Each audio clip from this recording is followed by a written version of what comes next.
Ya, untuk kesekian kalinya kasus salah tangkap kembali terjadi. Ruben Patasambo dan anaknya Markus ditangkap dengan tuduhan melakukan pembunuhan dan dijatuhi hukuman mati pada tahun 2005 silam. Namun setahun setelah vonis, pelaku pembunuhan sebenarnya tertangkap dan menyatakan Ruben dan anak-anaknya tidak bersalah. Dan segala upaya hukum sudah dilakukan untuk bisa membebaskan diri, namun masih nihil. Dan untuk membincangkannya, sudah hadir di studio ada Bu Sri Suparyati, Wakil Koordinator Kontras, dan sementara di studio Wisma Nusantara juga sudah ada Komisioner dari Kompolnas Hamidah Abdurrahman, dan di ujung telepon ada juga Pak Ruben Patasambo, terpidana mati korban salah tangkap, serta juga Kabid Humas Polda Sulselbar Pak Kombes Polisi Endi Sutendi. Selamat petang untuk Anda semua. Ya. Dan kita ke Pak Ruben terlebih dahulu. Pak Ruben, selamat petang, bagaimana kabarnya Pak Ruben? Iya Pak, sehat-sehat Pak. Sehat-sehat ya Pak ya? Ya, Pak Ruben, ya, Pak. Kita ingin mengetahui bagaimana ceritanya, kronologisnya sehingga Anda menjadi terpidana dan sekarang di penjara begitu, Pak Ruben. Iya Pak.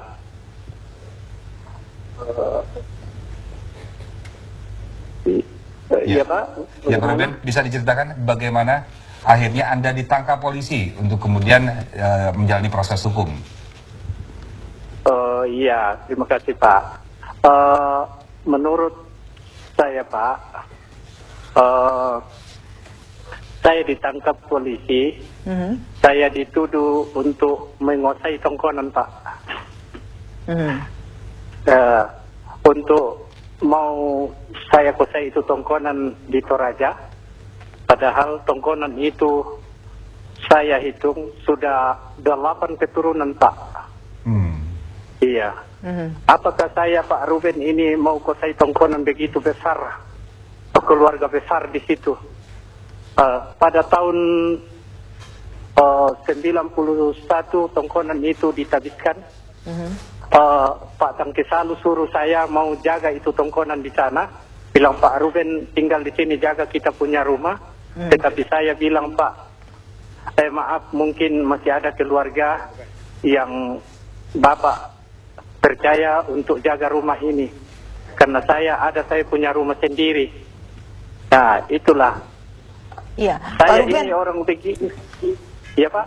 Pak Ruben, apa yang akhirnya membuat Anda mengakui bahwa Anda adalah pelaku pembunuhan? Apa yang membuat akhirnya Anda dan juga anak Anda mengaku itu perbuatan Anda dan akhirnya ditangkap polisi dan mendapat hukuman ini, Pak Ruben? Sama sekali tidak, Pak.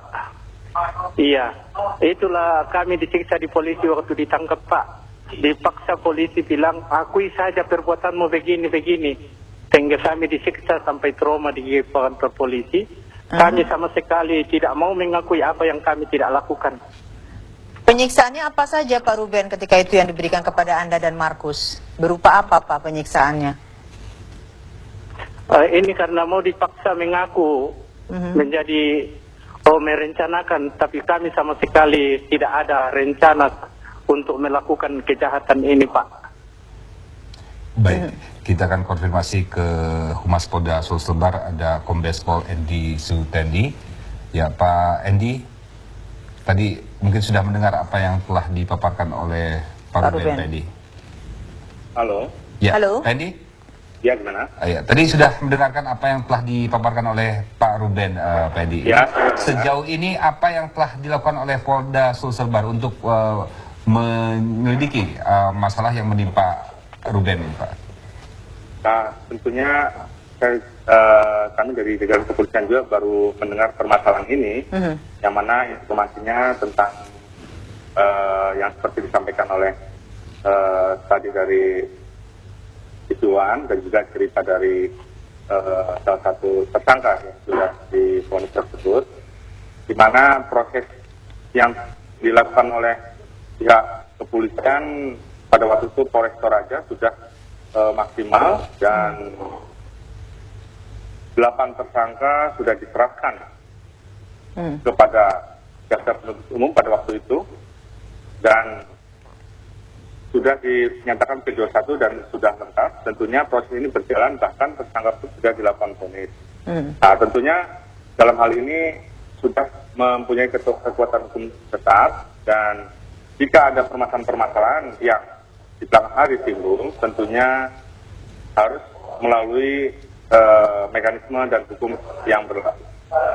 Iya, Pak Endi, sejauh ini Anda terima informasinya, kalau tadi Anda mengakui bahwa baru menerima informasi tentang kasus Pak Ruben, apakah juga Anda menerima informasi bahwa selama dalam proses penyidikan Pak Ruben diperlakukan dengan penyiksaan, Pak Endi? Tapi dijawabnya selama ini belum ada laporan-laporan baik ke internal kami maupun laporan-laporan tentang permasalahan tersebut yang disampaikan oleh salah satu tersangka tersebut tentang kegiatan-kegiatan ataupun tindakan-tindakan yang dilakukan oleh penyidik terhadap para tersangka ketika melakukan pemeriksaan.